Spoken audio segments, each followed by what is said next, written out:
the story dates back to the 800s. The Swedish Vikings were traveling from Baltic to the Black Sea, and to do so, they were using this river crossing Ukraine. Back then, no countries existed around these territories and Slavic people were living there. These Vikings were called Rus by the Slavic peoples living in these territories. In around 880, the Vikings created the first Slavic state, known as Kievan Russian. Around this time, Ukrainians and Russians didn't have different ethnical identities. They were the same people. And Kievan Rus was only country habited by the Slavic people. After around 100 years, Prince of Kiev sent envoys to all the neighboring lands to study their beliefs and religions. He wanted to create some unity under religion. So they reported that the Jews had lost Israel, therefore they couldn't be blessed people. The Muslim Bulgars were sad and stinky, and they prohibited drinking, to which the prince laughed, saying that drinking was joy of the Rus. Finally, they settled on Christianity. After some time, in the 1200s, the Kievan Rus was weakened and fragmented into rival city-states, for two main reasons. One reason was the arrival of the Cubans, who took control of the Crimea and handicapped their trade routes, and second reason being decline of its richest ally, Constantinople. These two reasons weakened the Kievan Rus, and so, they were unable to deal with the Mongol attacks. As a result, the Kievan Rus dissolved and three new powers rose up. These were Moscow in the north, then we have Lithuania, which would stretch from Baltic, all the way to the Black Sea. Those central Rus lands were called Ruthenia, under the control of Lithuania. In the future, Polish-Lithuanian Commonwealth was formed. This caused the people living in what we know as modern-day Ukrainian territories to differentiate from people living in isolated Moscow, who lived under the autocratic rule from the Mongols. And finally, we have Crimea in southeast. Mongol-influenced people, who were called Tatars. Let's talk about one of the more fascinating part of the Ukrainian history. Thousands of peasants fled to the territory that would later become Ukraine. They constructed a society, with refugees, escaped peoples, slaves, Tatars, Ruthenians, Catholics, Orthodox and Muslims.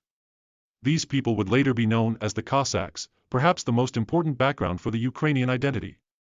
The Cossacks later became very powerful. They created their powerful armies and managed their autonomy under the Polish crown. Most importantly, they created a strong idea of Ukrainian identity and self-determination. Now, let's talk about the Northern Wars. They basically amounted to these four powers wanting more territory, especially over the Baltic Sea. Although the Cossacks had some warm relations with the Commonwealth, the spirit of independence lived on. Relations between the Cossacks and the Commonwealth reached peak level when the Poles curtailed their autonomy and local uprisings. When wars broke out between the empires of Russia, Sweden and Poland, the Cossacks took their opportunity to assert their independence.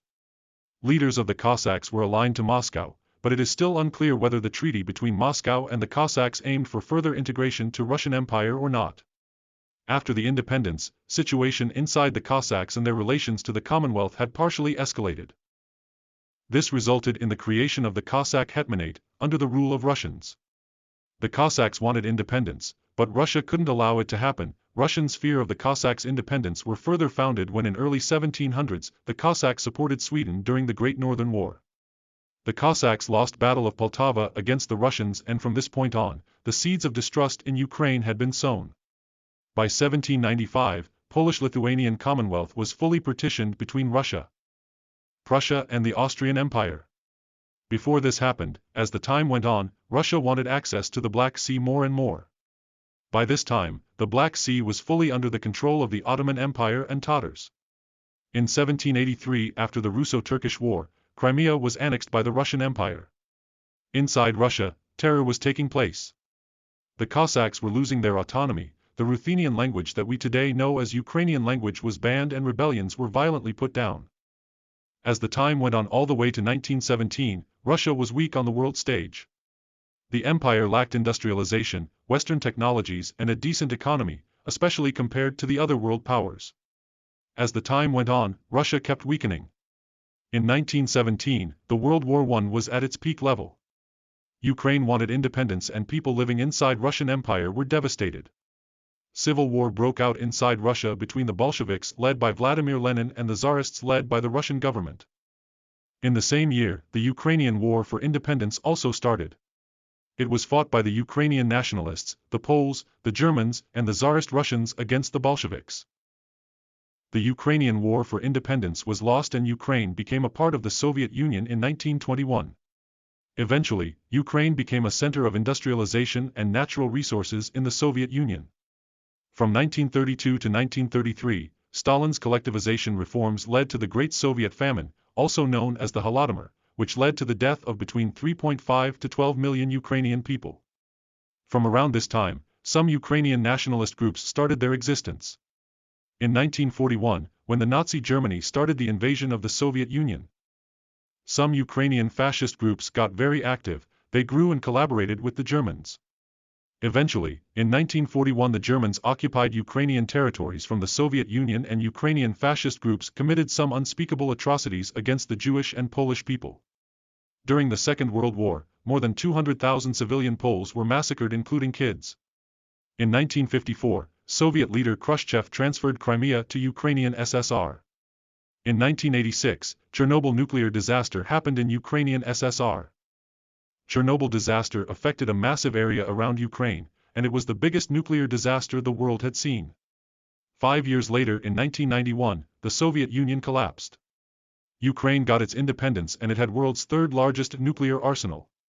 In 1994 Russia, USA and France gave Ukraine security guarantees and promised to respect Ukraine's independent sovereignty. In return Ukraine gave Russia all of its nuclear weapons.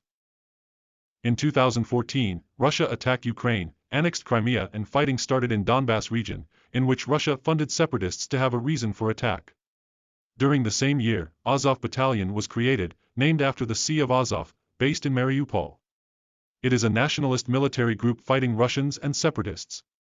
A war between Russia and Ukraine was formally still going on the whole time, but the situation had calmed. Until 2022, now Russia attacked Ukraine again, with reason being to defend the separatists in Donbass region.